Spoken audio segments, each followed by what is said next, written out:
There we go. We're in. All right. Awesome. Amazing. Thanks for being here today. Yeah. I guess let's dive in a little bit into the history of who you are and how you came to be here, because you have a colorful background with many, many things that have led you into the position of being the voice, I think, that a lot of people think of when they think about advocacy and conservation in BC. So tell us a bit about what was child like you and where did you come from? That's a bit of a loaded question. So I guess the background really is just, the usual entry. Parents, my dad, my grandpa, actually on both sides, were into hunting and fishing. And so as long as I can remember as a kid, it was always sleepless nights before going on a hunting trip or before going on a fishing trip. And parents have pictures of me when I was, 4 years old, out fishing by myself, catching fish off the dock. And so just lived it and breathed it and just loved it. Right. I have all kinds of memories as a kid being outside and camping. And we were really fortunate to have a childhood where we got to go camping like pretty much every weekend in the spring and the summer and the fall. Where did you grow up? Here. Okay. Yeah. In Nice. Kelowna. Yeah. So again, you get really good access. You're close to it all. You can go up to the shoe shop. When I was a kid, we spent a lot of time fishing there. There's all kinds of great rivers here and mountain lakes to go fly fishing. So just lucky to have a childhood where we had access to the outdoors. Yeah. It's almost, when you describe it like that, I think about it being like Christmas Eve all the time. Yeah. That sleeplessness of, something exciting is about to happen the next day. Yeah. I remember being a kid a lot of times and, going hunting with my dad even before I was old enough to have a hunting license. And I'd walk into my parents' room at like 3:00 in the morning because I didn't have an alarm clock. Whatever. If I was, is it time to go hunting? Is it time to go hunting? Yeah. Go to bed. It's 3:00 in the morning. Go to bed. I'll wake you up. And like an hour later, I'm back in there. Is it time to go? Is it time to go? That's a really good like a pattern habit for being an early morning hunter, because you do have to get up at ungodly hours to be able to get out there for the right time. Yeah. So a lot of it was just like kind of that anticipation of going out and trying new things. And fishing was always the same way too. When we were kids, we'd get cut loose and it's like, as long as you have a life jacket on, you're allowed to go out. And it'd be gray out, it'd be 4:00 in the morning, which in the mountain lakes usually is. The fishing isn't great, but we'd be up in our life jackets, my cousin or friends and I, and we'd be out in a boat, out fly fishing as whatever, 6 or 7 years old. And, at least they had the precedent. Please put on a life jacket at least first. we weren't allowed to leave unless we had a life jacket on. But yeah, it's you go out, you enjoy it, and it's it's the same for our kids. They're always excited, excited for these trips. So yeah, we're really fortunate to live where we do. And I think that was a big part of it. Yeah. And so when in your journey of being basically an outdoorsman, did you come to the thought of conservation? Because it's good to do all of those active things, but obviously you're now in a very highly conservation focused world. Yeah. So I would say, it was through Osceola Fish and Game Club. And one of my mentors as a kid, his name is Ron Taylor. And he was actually a high school teacher at, what's the name of I can't remember. Anyways, doesn't matter. Out in Lake Country, he was a high school teacher there, taught science, but George Elliott. There you go. He taught me my core. I took the test the day I turned 10. I took the core when I was 9. And he was with Osceola. So that's how I got hooked in. My dad and him were friends. And Mr. Taylor, he was actually on the board of HCTF when it was first started. He was one of the board members. And so Osceola has always been a really heavily involved kind of. So back in the day, Mission Creek, the spawning channel and all of the kokanee stuff was originally done by the Osceola Fish and Game Club. They were the ones that started it up. The incubator on Woods Lake for kokanee was started by them. Oyama Lake, there was a whole bunch of work done. So I kind of got into it as, I don't know, probably a 7 or 8 year old kid, and remember, pictures of going and milking fish in the creek and my waders when I was a kid and being in the newspaper and all that stuff. Right. So just got exposed to it at a really young age and had some awesome mentors who knew a lot about fish and wildlife and cared deeply about it. So that's cool. You just kind of learn, you get taught that you got to put in more than you take. Yeah. Really good rule of thumb to follow for sure. And so it sounds like you had sort of a soft introduction into conservation. When did that turn into something where you thought, I want to take an active role? Like, I'm going to become a director in BCWF. Yeah, that's a good question. I guess during my undergrad, I ended up doing a bachelor in business, and there was an honors Mhm. part. So you could do like a year long, essentially a research project, an undergrad thesis. Yeah.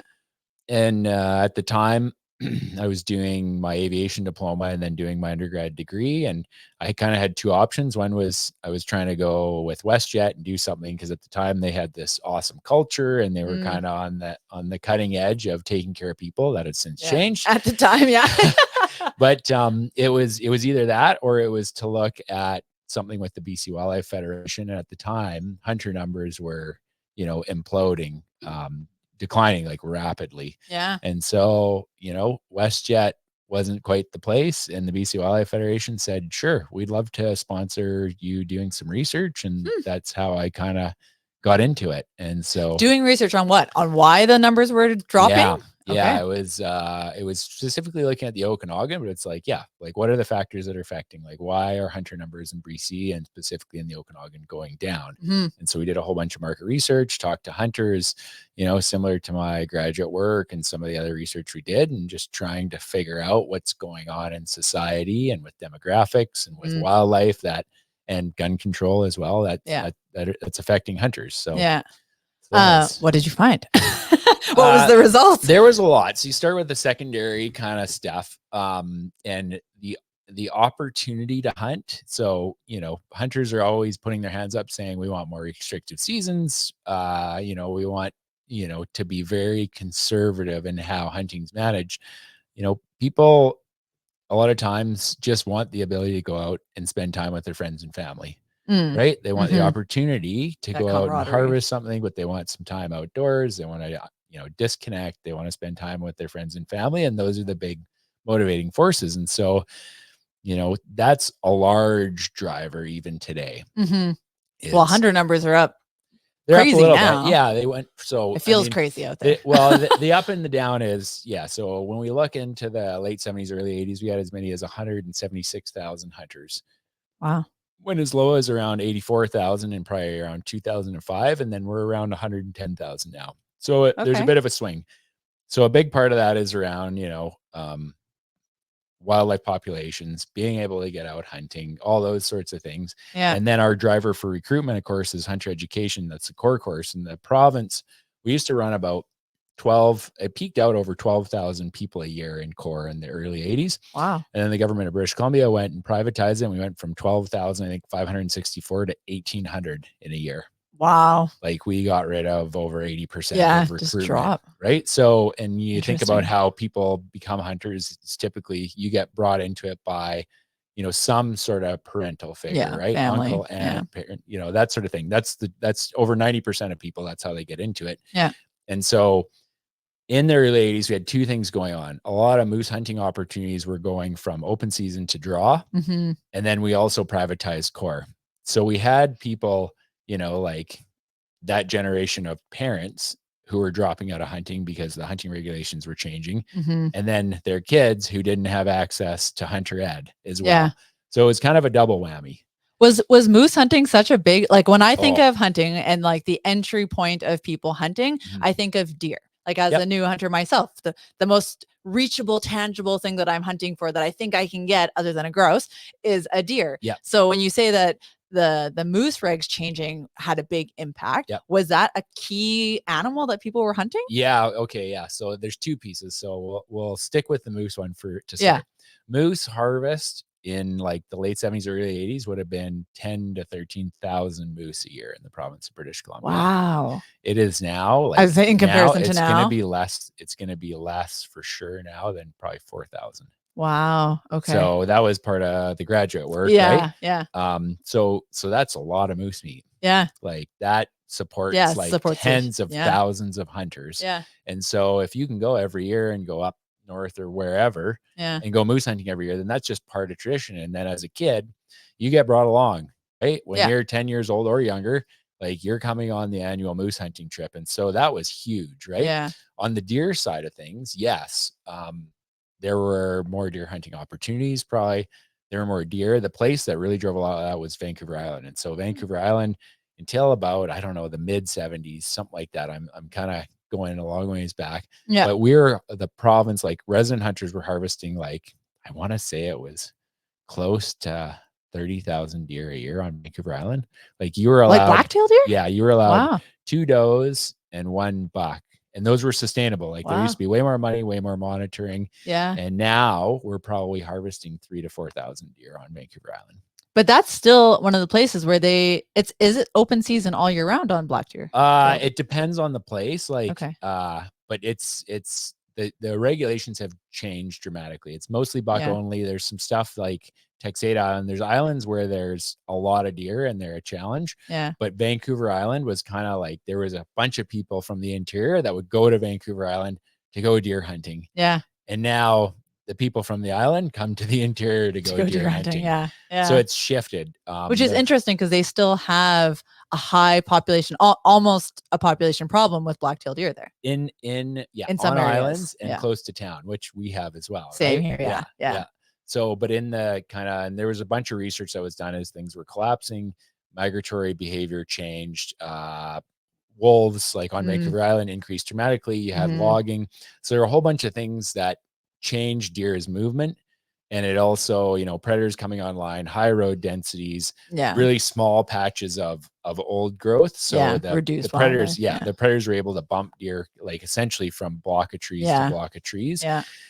And so, deer black-tailed deer imploded. So those are I would say the two kind of biggest drivers as it relates to hunting regulations. And again, like we talk about this all the time, it's the same with steelhead, right? Yeah. People back then could go to the Thompson and catch a steelhead and bonk it. Yeah. Eat it. Yeah. And now there's no steelhead. Oh, right? No. So that's kind of how we get the shifting baseline. And when people go out hunting nowadays, like even with you and for me, it's like, oh, there's a lot of hunters. But when you look at the data from the past, it's like there's less. There's way fewer, right? But there's also so maybe I'll touch on that for a second. Why is it that we feel like when I go out, I see so many people versus before you wouldn't, and you would think you would see less people because logging has extended more. So there's more roadways, there's further places you can go, you can get farther apart from each other, and yet everywhere I go, I find other hunters. Yeah, and I think there's something in there's for hunters and for anglers, there's something in us that goes, oh, there's a whole bunch of people here and they're my competition. Yeah. There's like that feeling of like, oh, I mean, you see it up north too when you go stone sheep hunting. It's like, oh, there's a guy over there, there's a girl over here, blah, blah, blah, blah. And I think part of that is like a mindset thing. And when we talk to our kids about it, it's like, yep, there's other people here fishing, even when you go out on the ocean. But guess what? They have the same values as us and they care about it. So I would way rather be standing beside somebody on a mountain, figuring out where we're going to go than be somewhere in town and have somebody berating me for being a hunter. Yeah. Right. Yeah. So it's like, it's a mindset thing. And you're right. There are places I think where it's more visible, right? Like you've got bigger cut blocks, you've got more roads. So people bump into each other. Whereas, 30 years ago, there'd be like these huge fur stands all the way up and down this valley. Yeah. And you'd get off on a main Forest Service road and you'd go for a hike. Yeah. That's the thing. You didn't see anybody. And now it's like there's people that are in their trucks. You can see for kilometers. You can drive all the way through it. And so I think that as hunters, we've become a lot more visible than we probably were. And I think back then, when there's a lot of, that's the other piece. When the fishing's really good or the hunting's really good, it doesn't bother you to run into other people. Yeah. Do you know what I mean? Yeah. But when things are tough, then you're like, get out of here. Yeah. Like, it's the same in real estate. When the real estate is good, everybody's happy. It doesn't matter who's where, and you're not worried about competition for your houses. And then as soon as things get tight, everyone's like, wow, and it gets so catty. Exactly. Yeah, absolutely. So I think it's a scarcity mindset, really. It's like, oh, there's not much around here and everybody else is out looking for the same thing. Yeah. So yeah. Well, and I think a point that you hit on is that it's a lot easier to just stay in your truck now or in your car or whatever and be able to drive out there. And because there's, especially I would say in the last few years, I mean, the numbers obviously aren't as big as they were in the 70s and 80s, but there are a lot of people that are thinking they can do sustainable hunting and get into sustainable food sources and whatever. And they feel most comfortable in their vehicle. Yep. And I think I jokingly say to people, one of the best things that happened to me when I started hunting is not having a truck. Yeah. I had a RAV lease from a dealership that I would drive as far as I could without thinking that I would damage it. And then I would park it and I'd go for a really long hike. And I'd try and do these big ass loops so that I wouldn't have to go back and forth on the same trail.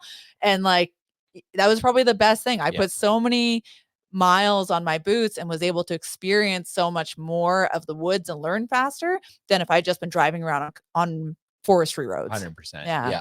Yeah. I mean, there's two pieces, and we talk about this, like, vote with your feet, right? Yeah. So, where we go in the Kootenays, we go in places that you're walking into, or you're riding a horse into, or you're riding a mountain bike into, and we pick the valleys that are one way in and one way out. Yeah. Because those are the hardest spots. It's going to take us longer, but guess what?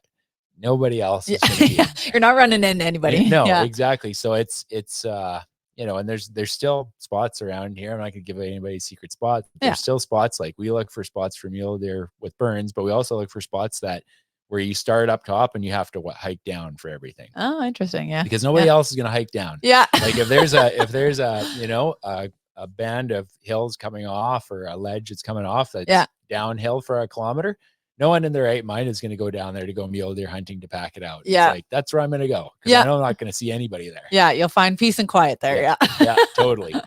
Yeah. Okay. Yeah, that's interesting. So that kind of got you into conservation, more opportunity of just where things were accessible at that point in your life.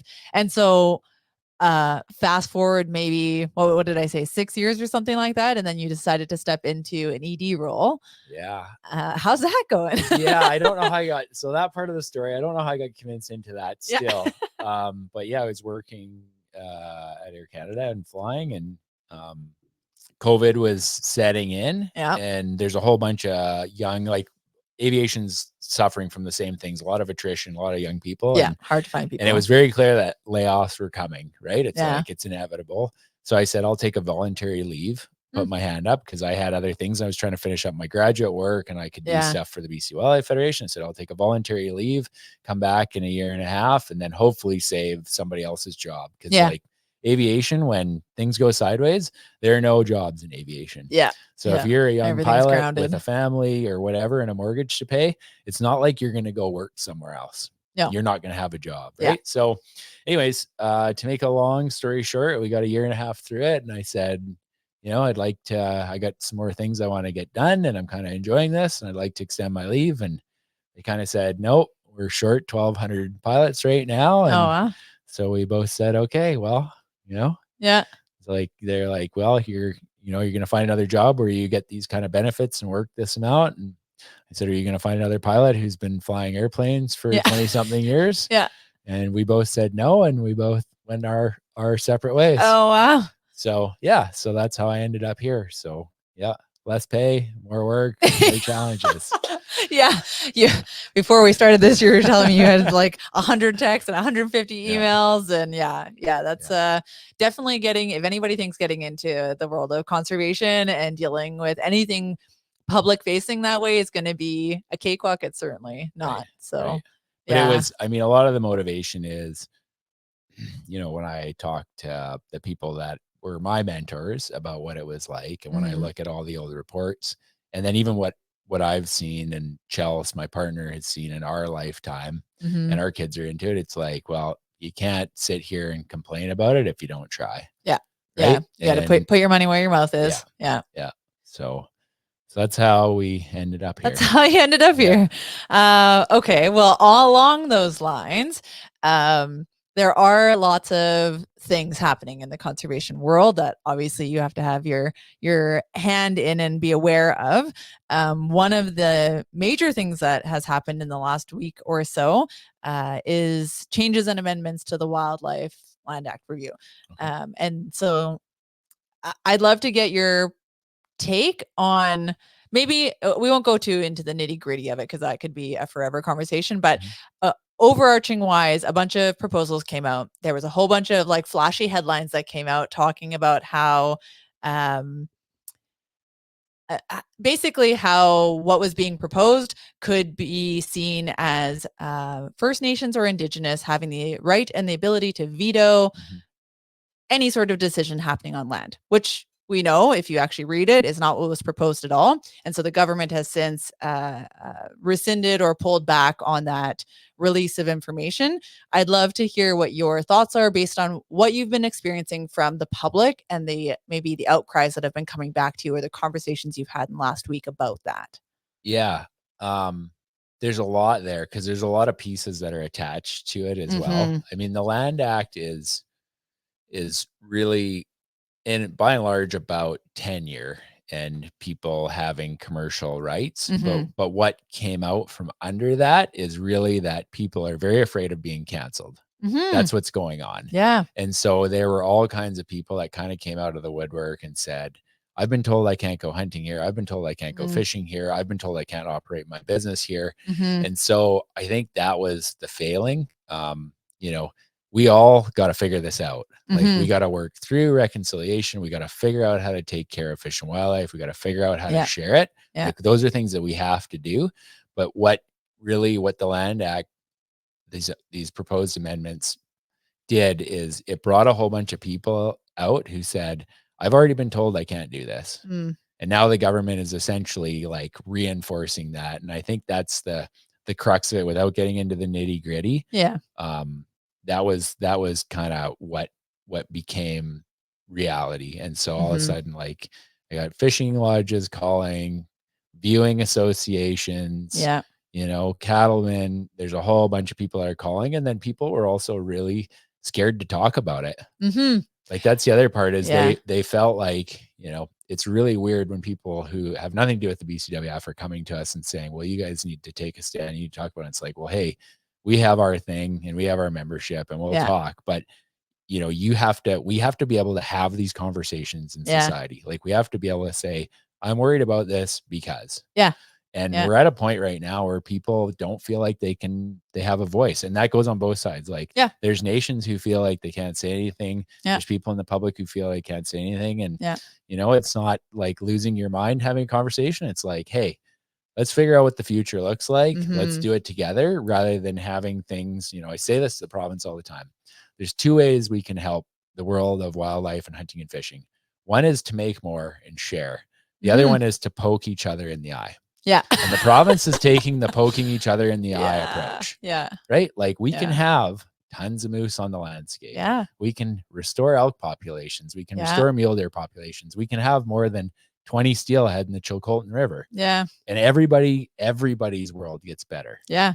And Yeah. the province is taking the opposite approach where it's just like, yep, the pie's getting smaller. We're going to help it get smaller, and we're going to figure out who the winners and losers Yeah. are. We're And gonna figure out who gets what bite. that Yeah. doesn't help. No. Doesn't help anybody. No. Well, and I think in my very limited experiences and trappings of the world, my experience is that people on the ground, outside of the political regime of things and how things get divided and land acts and tenures and all that kind of stuff, people on the ground typically want the same thing. They want exactly what you just described, an abundance of everything for everyone.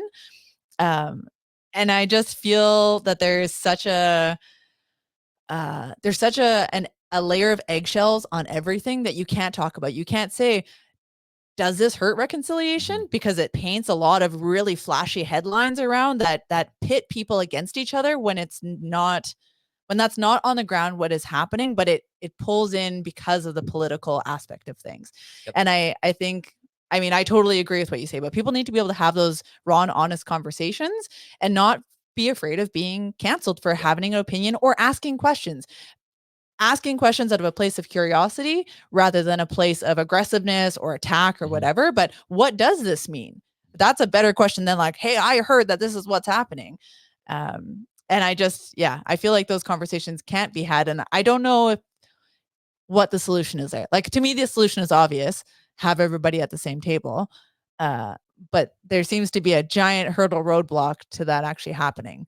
Yeah, and so I think the other part that came out of the Land Act was, we're going to do consultation while we're writing the regulations and the changes. Like, that's how the province rolled that out. Yeah. And it's like, when we make big changes in terms of legislation, we go, let's go talk to the public. Yeah. Let's go talk to nations. Yeah. Let's figure it out. Then we bounce it back to them and go, is this what Yeah. you wanted? Yeah. Did we hear you correctly? Yeah. Then we take the next step. There's a whole bunch more consultation. Yeah. Then we start writing the regs, and that It's system not what happened. It was Yeah. the opposite of that. But I think, this is the challenge too with First Nations and non-First Nations too, is like everybody's seeing each other as competition. Yeah. Right. And what Again, you're that saying, scarcity mindset. well, and what you're Yeah. saying is like absolutely true. The values are the exact same. We go Yeah. meet with communities, the values are the exact same. Yeah. So let's figure out a forward-looking vision that says, here's how many animals this landscape can support. Yeah. Let's work on growing them. And so like a lot of our projects now, we focus on getting people out on the ground, doing good stuff, controlled burns, mule deer project. Yeah. We get communities out there. We get our members out there, volunteers out there, so they can talk in a positive space. Yeah. Government loves this. Like, let's sit down at a table and pound this out. That does not help. No. Makes things worse, actually. Yeah. Right. Because it does that when you do it that way, it pits people against each other versus realizing that recognition that you have a common goal, right, and that they're I grew up in a First Nations community, and I was taught that we're all stewards of the land. Yep. So whether you are First Nations, you are a non-resident hunter, like whatever your background is, if you live here, you're a steward of the land. Right. You should be taking care of it for generations to come, whoever those generations are, whatever their nationalities are. Like that was just always the general premise. And it wasn't about ownership. It was always about, we are gifted the opportunity to live here. Therefore, you must take care of it. And so to me, I guess I struggle to see it in any other way because that's just how I was raised. And that was ingrained from such a young age. So I struggle to have these conversations where it is so much around the political regime of what looks correct and what is correct and all of these kind of things, when there is an underlying foundation of people that want the same thing. Yeah. We had that, relatively recently around a declaration too, around an IPCA, and we reached out and like, let's talk about this because we've done lots of projects together. We have a good relationship. Yeah. And the answer was, well, we did it to get the government's attention. It's like, well, hey, we could do that together. Yeah. Like if you're concerned about fish and wildlife, you don't have to say licensed hunters are out. You could say, hey, let's go work together and figure out a way to make this better. Yeah. Rather than, so yeah, I think there's a lot of work to do on that front. But as you say, the values are the exact same. It's just not having the province put us in a place where we see each other as competition, because it goes off the rails. And I mean, we have a bunch of hunting regulation proposals right now that are really saying there's too many hunters. And when we look at hunter densities across the rest of North America, we don't have that many hunters. We have very few. And when we look at what was going on 30 years ago, when there were way more moose, we had way more hunters. So again, like, if we're spending 2 weeks or 3 weeks out in the bush, I mean, most of us are going to get, if we go up north, we're going to get a week. Like the impact relative to all of these other issues in the landscape is very minor. So, well, especially when you take into consideration too, things like the most recent CWD discoveries in BC, and Kate Nelson and I were chatting on the podcast a few weeks ago. And one of the things that she and the entire team that are dealing with that, we're saying that hunting management through hunters or CWD management through hunters is one of the most effective ways of handling this, based on what they've seen other provinces and states do in handling this issue. So there's an irony there to me of, okay, there's an entire organization saying hunters are super critical to managing some of these issues and diseases that are happening in wildlife populations. And then the government saying, oh, there's too many hunters out there. I mean, like, I know most people are successful in their hunting season, but not everyone has a freezer full. My freezer was empty at the end of last season. So I'm a hunter out there. I am not impacting the wildlife numbers in any way, shape, or form other than a couple of grouse last year. So I guess one of the questions that brings up for me is with tables like, say, Together for Wildlife, which seems to be a government started initiative to bring all of these groups together, like you say, at the table to talk about things. Although my experience with it so far, having sat in on one of the Region 8 roundtables, is that there is an ask for these groups to be more collaborative and give their input. Do you think that that is actually going to have any tangible outcome in what we see in, say, policies or legislation proposals and all of that kind of stuff? Because they're asking for the voice now from the government. They are asking, you guys all sit at this table, tell us what you think. So, okay, good. That's what we want. We want everybody on the same page. But is that voice going to be heard and result in anything? Or is it just like a feel good for us? Well, I'll back you up to 2016 Okay. and tell you what the government said in 2016. The government said that it would dedicate all hunting license fees. It said that it would increase the conservation officer service budget. It said that it would set legislated objectives for fish and wildlife populations. So that election, I believe, was in 2017, and they're now 7 years later. And nothing has changed. So almost. Right. Yeah. So hopefully you have your answer there. Damn it. Together for Wildlife, and I can tell you that the Together for Wildlife paper, to get it to where it is, took a lot of capital, a lot of meetings that were very intense, because it did not look like what it looks like now. It was extremely challenging to get the province to move in that direction. And, budget just came out last week, and I can tell you, I've just did it really quickly, but I have a spreadsheet that goes back to the 1970s, 74, I think, for all of the budgets for renewable resource management. So land, air, water, fish and wildlife. This year's budget, we have about 0.94%. Less than 1% of the entire provincial budget is dedicated to taking care of our, natural resources. Wow. Renewable resources. So if you're tracking that in a spreadsheet, okay, is that normal? So what is that in comparison? So in the 80s and the 90s, it was 4 to 5% of the provincial budget. Wow. And remember, back then, we didn't have 5 or 6 million people. And when I adjust that budget for inflation, we're living in the early 1980s, which was huge recession, inflation through the roof. Yeah. Probably 2 million people. Yeah. So the answer to this whole conversation, we're going to get to really quickly, is it's not important to the government. Yeah. Period. Yeah. Like, you can tell me all these great things, but showing me means dedicated funding. Yeah. Means outcomes. Resources. Means people don't lose their houses in the middle of the summer when we've told the province 5 million times, you need to get controlled burns, you need to mitigate, you need to do this for wildlife. Yeah. And in this year's budget, it's declined, like the proportion of the provincial. This is the worst budget as a proportion of the provincial budget ever that I have on record. Yeah. Ever. Yeah. So it's really an exercise in politics and optics. Yep. Yeah. Yeah. And they're expecting, and I mean, the interesting thing with this too is, like, again, we have to work together and figure out how to do this, but we've also loaded up these ministries with more consultation, more engagement, more policy work, which means if your budget is going down, or it's less as a proportion, or not being adjusted for inflation, and we're giving you more things to do, the things that actually do stuff for wildlife, like counting stuff, doesn't do stuff for wildlife. The on the ground applied stuff, that's the part that gets robbed. Yeah. When we do more stuff with the bureaucracy, the stuff that actually is meaningful, that gets, we take from that pot. Yeah. Okay. So that's the doom and gloom. That's the rain cloud of it. So in your experience so far, what would be a more tangible step?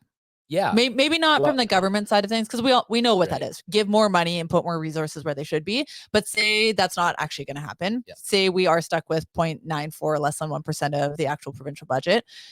What do you and I, what does BCWF, what does the average person who has any interest in conservation, what do we do to make some sort of impact? So there's two really awesome things. One really good thing that I'll see out of these ROACs is that it's going to bring people together. That's the big thing. So like the Fish and Wildlife Coalition, we started that, I don't know, 2.5 years ago. And it has actually been unbelievable how well it's worked. Cool. Like, everybody's synchronized. We're singing off the same song sheet.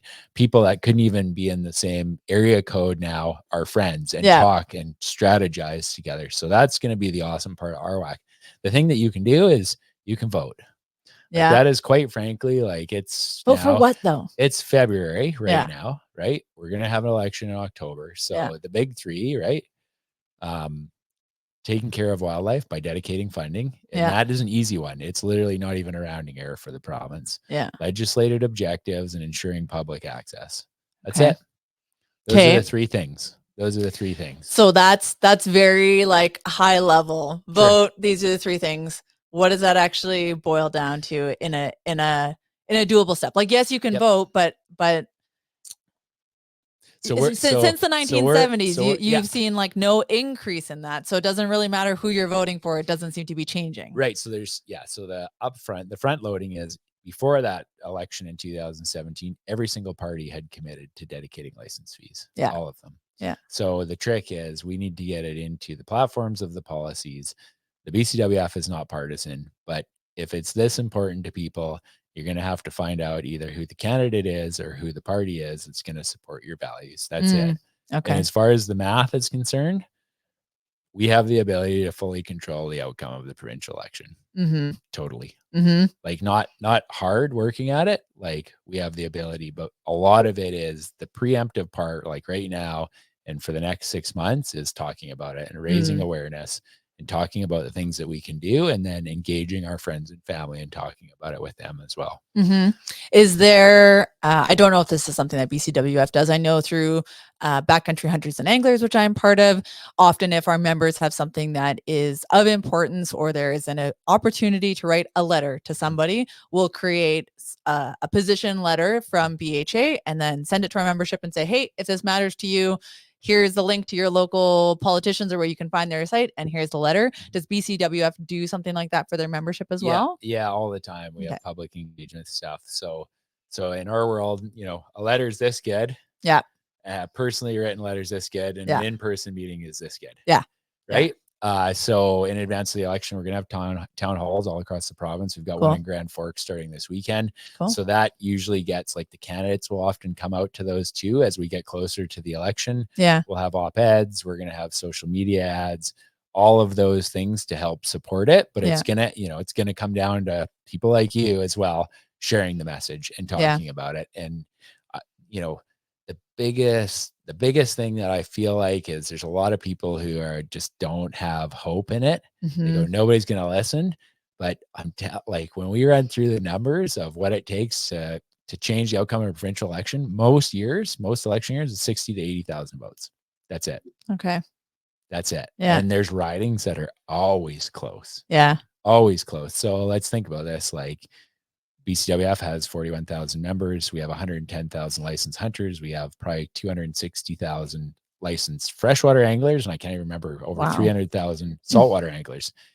And they all have friends and family that don't fish or hunt. Yeah. So like, you guys are controlling the vote. You do the math, and it's the same federally too. Like all of the wildlife federations across Canada now, we have our own group of people. Yeah. Like we have hundreds of thousands of votes just within our membership, never mind all the hunters and anglers. So we just have to figure out a way to talk to each other, to get the message out, to start promoting it with political parties. And then it becomes very easy. Yeah. Like once we get our world in order and start really being vocal about this to parties and to elected officials, our world becomes really easy. Yeah. Yeah. I like the concept. I like the theory. The on boots on the ground is obviously takes a little bit of massaging to make it happen. Yep. So that's a good, I don't even know how to say it. That's like a good white collar step to take. I am like a very hands-on kind of person. So if I was boots on the ground, wanted to do something, I will say at least join some sort of organization, join BCWF, join BHA, join the Wild Sheep Society Foundation, like join some sort of conservation organization that has a voice and has a membership.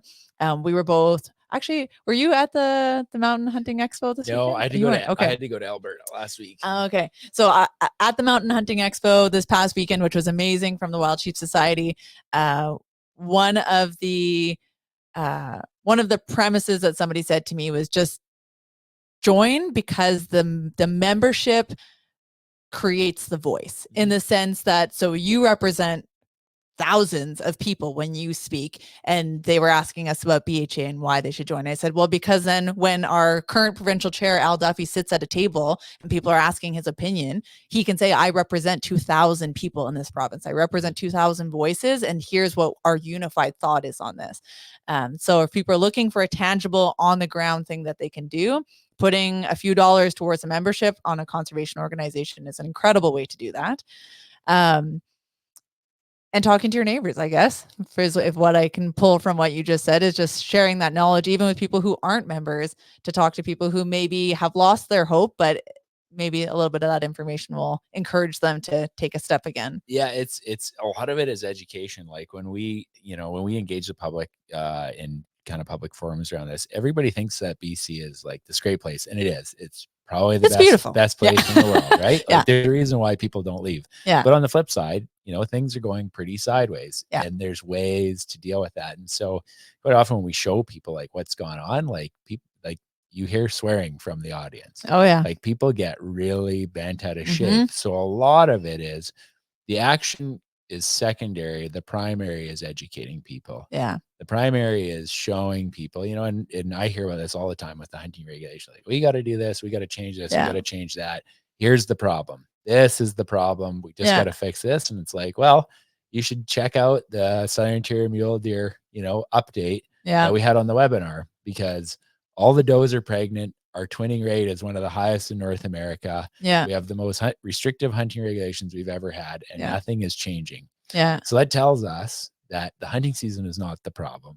It tells us that, roads, lack of fire, increased predators. Yeah. Right. So people, like, once they see that, and we had people on the project who were like our biggest critics around hunting seasons, who went and saw does being ultrasounded to see the pregnancy rates. They're on board now. They're like the biggest supporters for the project. So in my mind, a lot of it is it's education. It's getting out in front of people, talking to them, showing them what's gone on, and then talking about what we can do to change it. Yeah.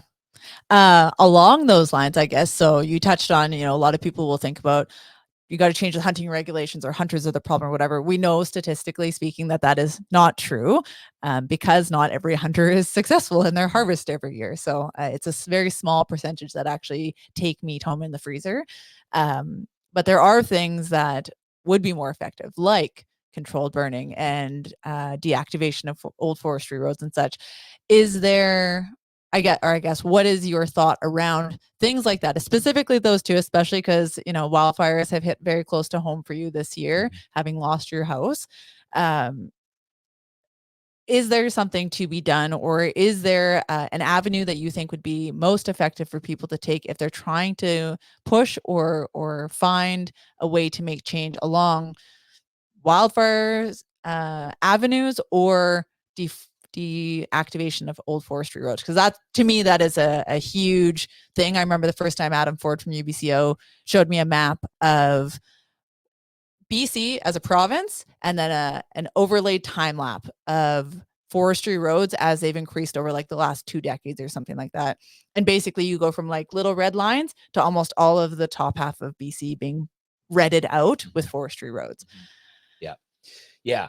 So what can you do? I mean, in our world, we're doing it, right? Yeah. Like, we're literally paying for it, finding students, paying for controlled burns, doing everything we can. But again, I think at the individual level, like moving the political needle is so important, because once you have laws, like once you have legislation that says, here's how we manage roads, then that's what we do. Yeah. Like, that's what we do. Then our job is to hold government to account, to follow its own rules. Right. Whereas right now we're in this like nebulous spot. And so again, to me, it just comes down to engaging elected officials, a common message, right? That's like everybody can see themselves in, including with nations, right? Because again, the values completely overlap, and we all have a vote. That's the big thing. So to me, yes, these projects are awesome. People love them. We're learning. We've got some great people in the province that are working with us. We have people who are dragging along. We're doing it, but we got to do it at scale. Yeah. right? And so to scale it up, we need support. And quite frankly, on the wildfire front, a lot of it is just bringing the public in. And if the public doesn't even care about wildlife, they're sure going to care about their house being burnt down. So we're going to pull as many people into this conversation as possible to say, look, if your house burned down last summer, the government knew about this. The province knew this was going to happen 20 years ago, and they didn't do anything. And in this budget, they didn't do anything meaningful. They gave some money to Forest Enhancement Society of BC. They have some small targets, but I'll tell you where we're at with low snowpack across pretty much the whole province. We're in for drought. Farmers are going to get their taps turned off. People's houses are going to burn down. These things are avoidable. Totally. Right? So bringing people into this conversation and starting to talk about it in a way that's not just about moose or just about deer is I think equally important, because it gets the public, then they start thinking about this, right? Well, yeah. Like you said, if they don't give two hoots about anything to do with wildlife or conservation, they're not, they live inside their house all day long and drive to and from work, and that's fine. They don't have to be involved, but they will care about losing their home. I had that conversation over the weekend at the Mountain Hunting Expo with several people about, you have the option. Wouldn't it be grand if we had this, group of people who may have lived on the land for hundreds of thousands of years, who have practiced controlled management and wildfire burning and all of that, to maybe glean some education from that and some practices? Wouldn't that be great? And I mean, your options ultimately are one of two things. You do that. You do controlled burns with all of the resources being aware and ready that it could go out of control, and at least you're there and you're ready to handle it. Or you just wait for the wildfire to happen, then it's an emergency response and it's 4 times the cost, and nobody's ready and people lose their houses. So like it doesn't make any logical sense to me that we don't put budget towards these preventable things. That almost every year we've had crazy wildfires. Okanagan Mountain Park is, I think when we went through our hike through there, you were saying, we're about 20 years overdue for a controlled burn in that area. That's just it's a tinderbox waiting to happen anytime in the next 1, 2, 5 years. Who knows?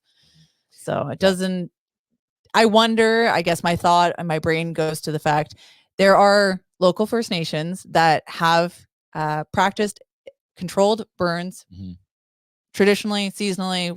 There's education there. Is that something BCWF or BHA or other conservation organizations, is there an opportunity there, do you think, for a collaboration to make that happen? Or is there a power there in, like, First Nations can use their voice to have more, I think, impact in the province than, say, just some random conservation organization? So like happened with those IPCs. Well, and all of our current prescribed and cultural burn projects have First Nations like heavily involved, like prescription writing. Amazing.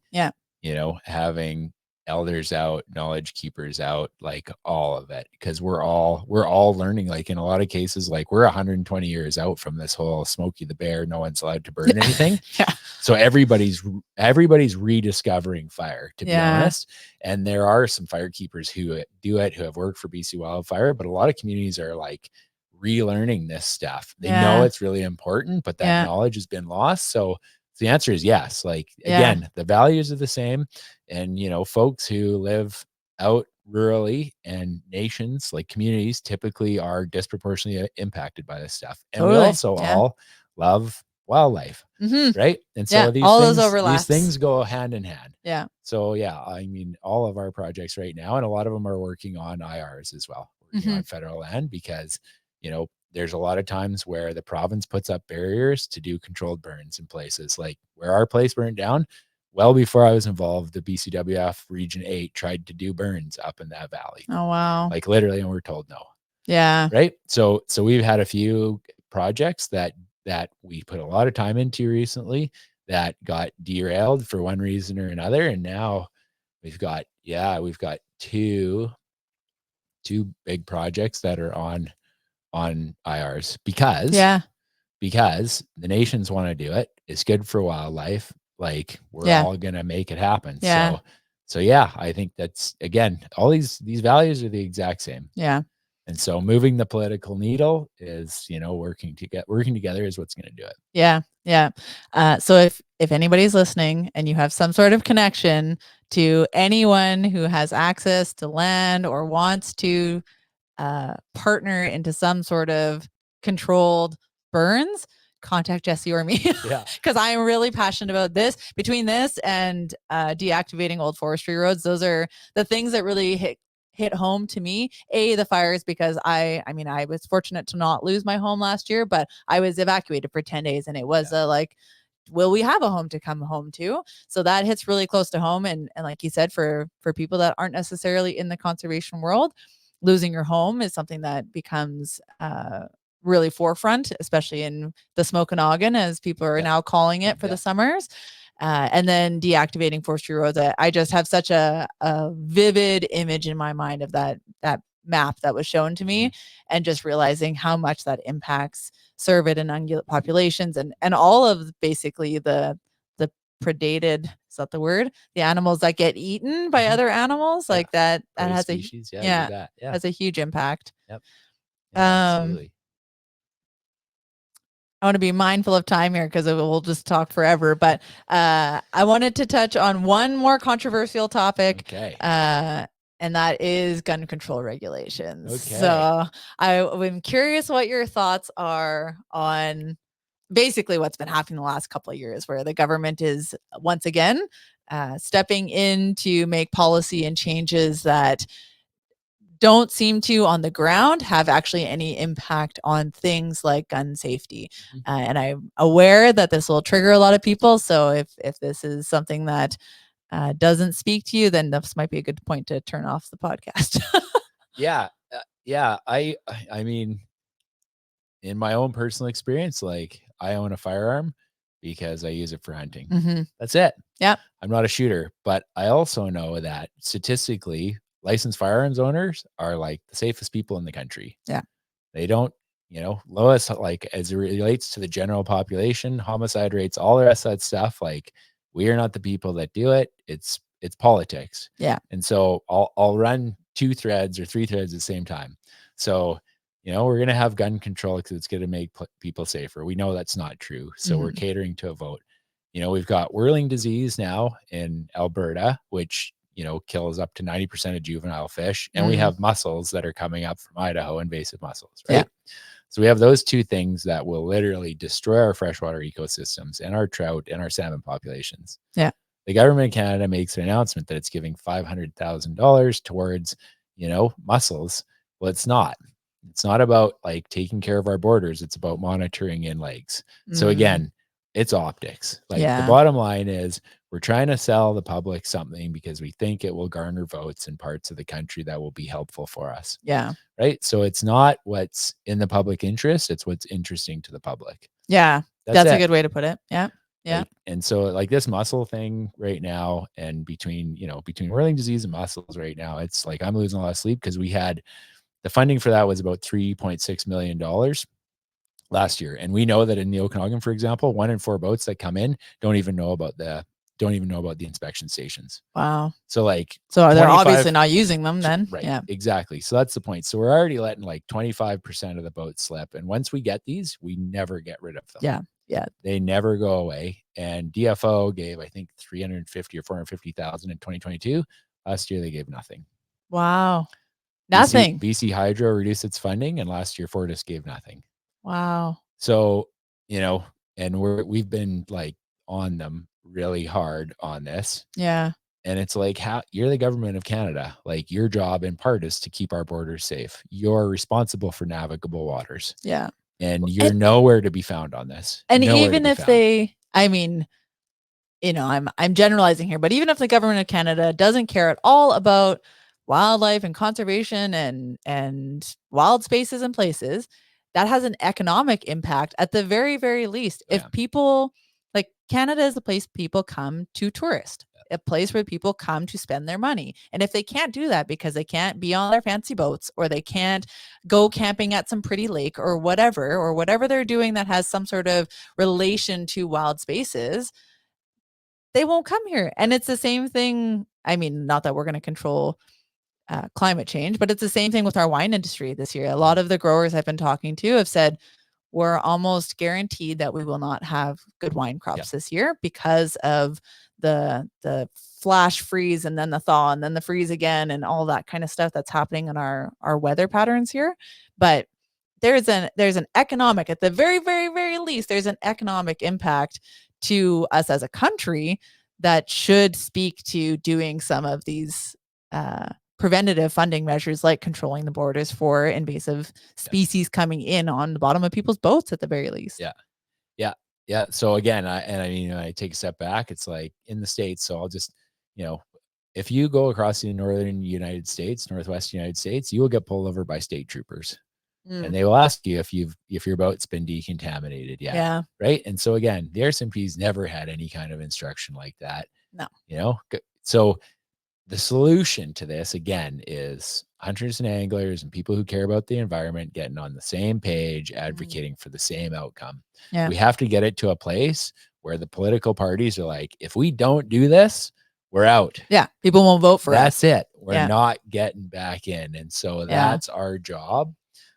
As people who care about fish and wildlife and care about public access, that's our job, is to make it so that everybody is throwing solutions at you from all political parties. Yeah. Right. Because there's no reason, like the world political incentives are, we need money so you can get votes. That's it. So you can get re-voted. That's all you care about. Right. Yeah. There's people, and believe me, there's people who really are passionate and all the rest of that stuff. But the political machine is about those two things. Yeah. And we have the votes. We totally do. So we need to start exercising them and convincing parties that here are the things, and not 5 million things. Yeah. Here are the 5 things that you need to do if you want to see these people support you. Yeah. Yeah. No, okay. I like it. I like that. How, with all of the things that are happening, I mean, on your personal front, on the BCWF front, all of the things that are impacting species, like every species that I can think of has some sort of disease or thing that is impacting it right now. How do you stay positive and so optimistic in this world of potentially gray, rainy clouds? Yeah. You have to try. Yeah. That's it. Yeah. Bottom line is, like, what are you going to do? Pack up your bags and head home? Because it's not going to get better if you don't try. That's true. Right. So, our lifestyle, like our whole family, is all based on going out fishing and hunting and conservation. Like, that's what we do. Yeah. We don't go to Mexico. Yeah. Like, we don't take trips. Yeah. Like, when we take a trip, it's to the west coast of Vancouver Island. Yeah. That's what we do. We go in the summer and we go out there for a couple weeks or a week or whatever. So to us, it's part of our identity. And again, overlapping values with First Nations. Like, this is what we do. This is what we enjoy. Yeah. This is what we want to take care of. And we want our kids to be able to experience that. Yeah. Yeah, that's one of the beautiful things I think about being part of larger organizations like BCWF or BHA, is that there's a real focus and concentration on the next generation. And same with all First Nations and Indigenous peoples around the world. I've lived in a few different places, and the underlying current is always the same. It's for the generations to come. So I think that's a really good way to take the family on vacation and keep them connected to the wilderness. Yeah, we love it. So we got to take care of it. And I'm sure everybody that's listening to this feels the same way, right? Like, some people think we're crazy because we take our vacation to go into some place where there's no amenities, where you're cold and you're covered wet. in bugs. Yeah, exactly. But that's what you do. Like, that's your lifestyle choice. And if you want to be able to do that in the future, and you want your kids to be able to do it, like, we got to stand up and be counted. Yeah. And you'll live longer for it too. There's some stats somewhere about 100%. Being connected to Earth means you'll live longer. 100%. Yeah, 100%. Thank you for letting me dive into those questions. I have a couple of rapid fire questions to close things out that you get no warning on. So, what is one thing that you wish someone had told you when you started hunting or into the conservation world? A piece of advice. Okay. As it relates to hunting, I would say the math around seeing animals when you're out hiking. Count the ones that you see and can correctly identify, not the ones that are running away. If I had that in my mind, then I would have learned to be proficient much quicker. And so what that really means is slowing down. But if you can, even if you're learning and you figure out the situations or the instances where you spot animals before they spot you, you will become a much better hunter. So don't don't go out and say, I saw 15 deer today. Yeah, their little tails. I couldn't have shot any of them. Yeah. Count the ones where it's like, okay, I could have actually harvested that animal. Yeah. Those are the pieces of the puzzle that you want to put together in your head to go, okay, here is what went on in that situation, and here is why that happened. Yeah. And if you can be thinking about that all the time, your ability to hunt is going to go through the roof very rapidly. Yeah. Yeah. Great advice. Slow down. Yeah, definitely. What is one thing you should never do as a hunter in the woods? One thing you should never do.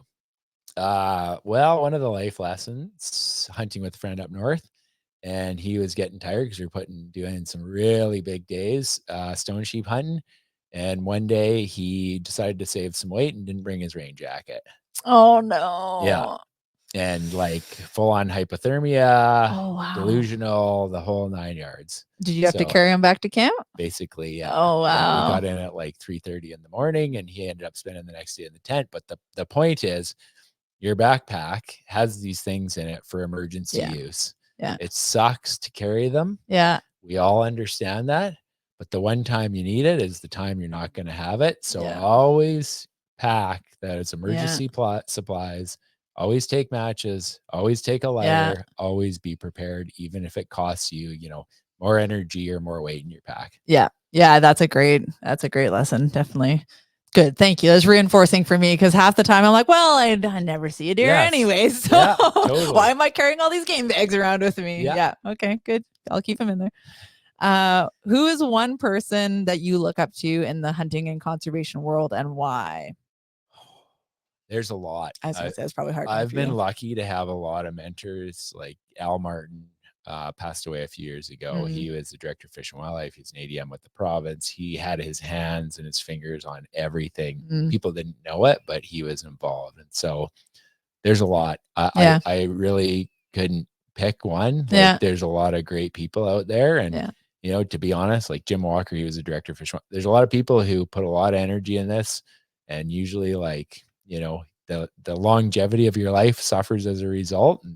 I think just seeing the passion in a lot of these people, and how they rolled through this, so I don't have anyone. I have a lot of people that were really influential and that I look up to in a big way. Good. What is the first animal that you ever harvested? A whitetail buck, a little whitetail buck. Nice. Yeah. Awesome. What's your favorite hunting snack? Good question. Depends on the kind of hunting trip, I guess. Yeah. How far we are from the vehicle, but I think jerky is probably a staple. You get salt, which you need when you're using up a lot of water, when you're sweating a lot. Anything. I mean, I don't know if it's favorite, but what we try to do, especially for backpacking, is you want something that has as much calories in it as possible. You carrying little peanut butter stacks around with you? I mean, fat is the best. Fat carries more calories per gram than anything else. So stuff that's got salt in it, either got a ton of protein or a ton of fat. Those are the two. And maybe it's not even because they're the best flavor. It's just because calories in and calories out. Yeah, totally. Are you a double layer or one layer sock kind of guy? Ooh, good question. Depends on the hunting. Yeah. Again, try to get away with one if I can. Yeah. It depends on the time of year and what we're doing, I would say. Yeah. Do you have a lucky item that you take hunting with you? I don't. I guess my partner, Chelsea's probably the lucky one. Good. Right? Yeah. And what is the one absolute essential thing that you must have on every hunt? There's two things in my mind that you can't get away without. I would say good boots and good binos. Those are the two. Critical. Like I wouldn't have one or the other. Like you got to have both of those. I mean, those are the game changers. First aid kit. Yeah, for sure. All I guess stuff in the bag. Boots and binos. That's a good answer. Yeah. Is there anything else that you would like to share? And also, what's the best way for people to reach you if they wanted to connect? Yeah, that's a good question. The connecting part is hard. Can they connect? The connecting part is hard. There's a lot of emails every day. There's usually I think a few hundred, but the BC Wildlife Federation, there's local clubs, there's Yeah. regional presidents. My social media is pretty locked down. I should probably create a public account at some point, but you can get a hold of anybody at the BCWF and my email too. And what was the first question? Anything I'd like to share? Anything else that comes to mind that you think people should know or be aware of? I think we covered it, but I feel like there's like hunters and anglers are so passionate, like so passionate. Like you go out on a hunting trip and people talk about wildlife the whole time. You sit around the fire, you go out for beers or wine. Yeah. Like you go anywhere and hunters like, they talk about this stuff incessantly. They talk about the fishing. Yeah. So it's like, let's take some of our resources and let's move that passion into moving the political needle. Yeah. That to me is the trick. Is it's like being an anonymous person online doesn't help anybody. No. Talking about it at a campfire it makes us feel good, but it doesn't move the needle. Like the people we got to talk to are the people who we're electing. Those are the ones that we got to spend some of our time. And I would say under that, don't think that these are the most incredibly smart people in the world or that they're going to know more than you. They don't. Well, especially when it comes to these particular topics. Exactly. Like they're an expert in some field, but they're probably not an expert in wildlife or conservation. Exactly. Yeah. So you're the expert. Get in there, tell them what you think, what the big picture is. Again, if you take them into the minutiae of the details, you'll lose them. Yeah. Big picture. Here's what's important to me. Here's what I care about. Here's what I want my kids to have. Yeah. And I'm going to vote on it. Yeah. Yeah. Yeah. And so if people want to connect and find out more about some of those resources, BCWF has these forums or town halls that are coming up so that people can find all that information online. And I'll make sure that the link for BCWF's website is in the show notes as well. Awesome. Yeah. So town halls, conservation webinars, we do 1 or 2 of those a month. Learn to fish, learn to hunt webinars we do every month as well. So the conservation webinars, you can look at just about any topic. So we got one tonight. So So awesome. Thank you so much, Jesse. Much appreciated. Yeah. Appreciate it.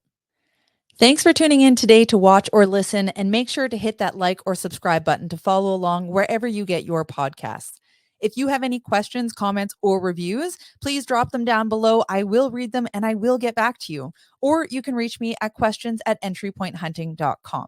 If you know an expert or someone who offers great advice or is just growing rapidly in the field of hunting, angling, or conservation, please send them my way. I would love to reach out and connect with them.